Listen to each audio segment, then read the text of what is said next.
Je souhaiterais que vous ne soyez pas venus ici pour m'écouter, mais pour réfléchir à ce grand événement qu'est Vatican II. Et je voudrais que vous le considériez non pas simplement comme un événement interne à l'Église, mais comme un événement très important dans notre histoire, dans l'histoire du monde occidental, comme un événement dont l'interprétation compte beaucoup pour notre civilisation. Civilisation au sens le plus large du terme, car ce à quoi nous nous confrontons, je pense que c'est bien à cela.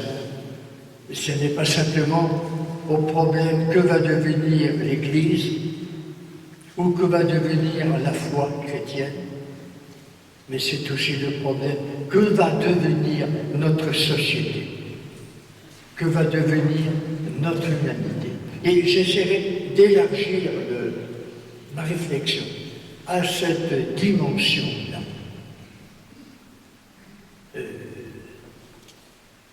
Qu'est-ce que Vatican II? Il avait été accueilli avec étonnement et perplexité. Je me rappelle, j'étais à ce moment-là jeune professeur de théologie, et on se demandait pourquoi réunir un concile. Il y a une hérésie quelque part, il y a un besoin urgent, on ne le savait pas très bien. Mais la clôture, 4 ans plus tard, a été saluée par l'ensemble du peuple chrétien, et je dirais même de l'opinion publique, avec respect, avec joie, comme une grande lumière que Vatican II apportait. Cela, c'était en 1966, l'année de la clôture. 2 ans après, il y avait mai 68, le discours commençait à changer. Et maintenant, on en est venu à se demander, mais qu'est-ce qu'a voulu dire Vatican II? Qu'est-ce qu'il a fait? Qu'est-ce que Vatican II? Alors, il y a 2 manières de l'aborder. On peut dire Vatican II, c'est un texte, un ensemble de documents. On les lit, on les interprète. Mais on n'est pas d'accord sur les interprétations. Ou on peut dire Vatican II, c'est d'abord un événement dans la vie de l'Église, peut-être aussi dans la vie du monde, en tout cas du monde occidental. C'est cela que j'essaierai de dire. Et qu'est-ce qu'il a fait, Vatican II? Qu'est-ce qu'on peut en faire? On en est venu là, en ce moment, 50 ans après Vatican II, à se demander qu'est-ce qu'on peut en tirer. Qu'est-ce qui est devenu Vatican II? Il y en a déjà qui se préparent à un Vatican III, soit pour corriger Vatican II, soit pour aller encore au-delà de Vatican II. Et donc c'est le débat des interprétations, et le débat est le même, qu'il s'agisse de considérer Vatican II comme un texte ou de le considérer comme un événement.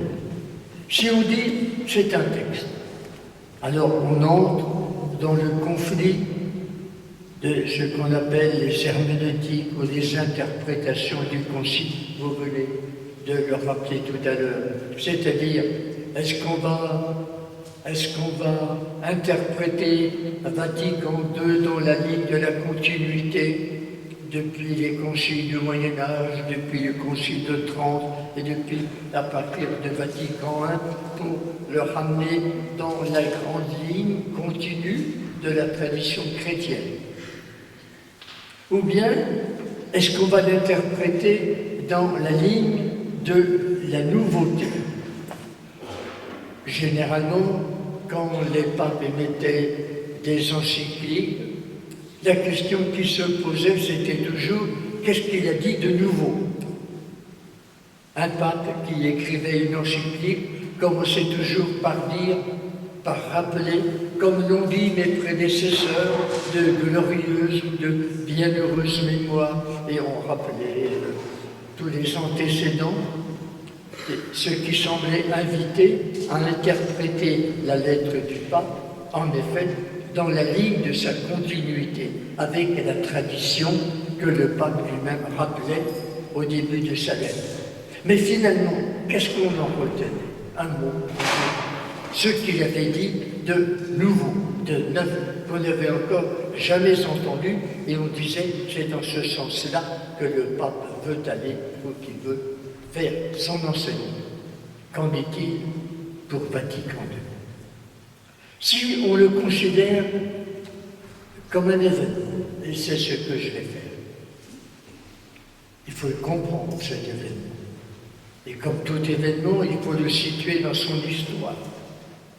Il y a une histoire avant Vatican II. Et à la place où nous vivons présentement dans l'histoire, il y a aussi une histoire après Vatican II. Et donc par là, on peut le comprendre par rapport au passé dont il a procédé et par rapport au futur qu'il a engendré.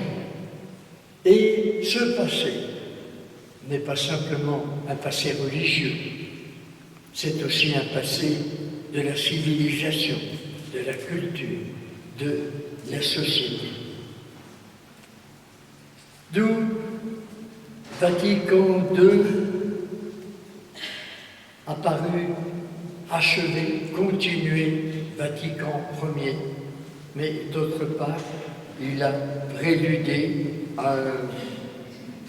il s'est inscrit dans le grand mouvement de nouveauté et d'émancipation de la société que nous avons tous vécu dans le demi-siècle qui a précédé.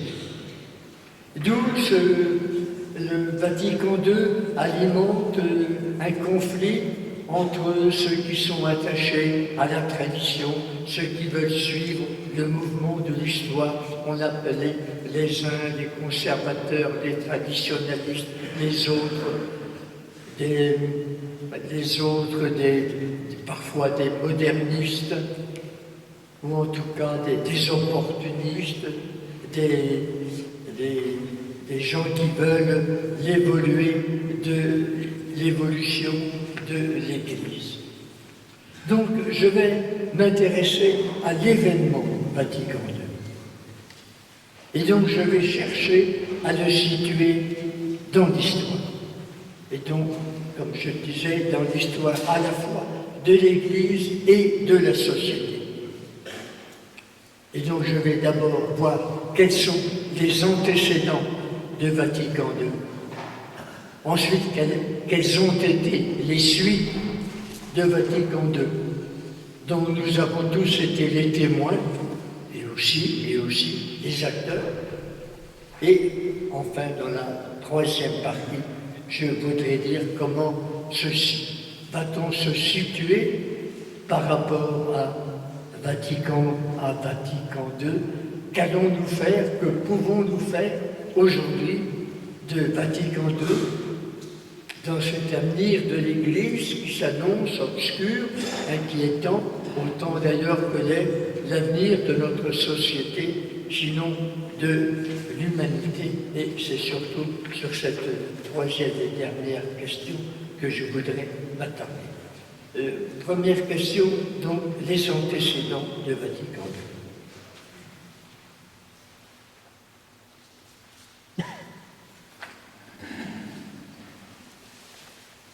Je me référerai d'abord à l'événement d'église important qui se situe avant, c'est-à-dire Vatican Ier. Bon, Vatican II est forcément la suite de Vatican I. Puis je verrai quelles sont les circonstances de la vie chrétienne, de la vie de la société, des circonstances plus lointaines d'ailleurs, qui ont provoqué Vatican II.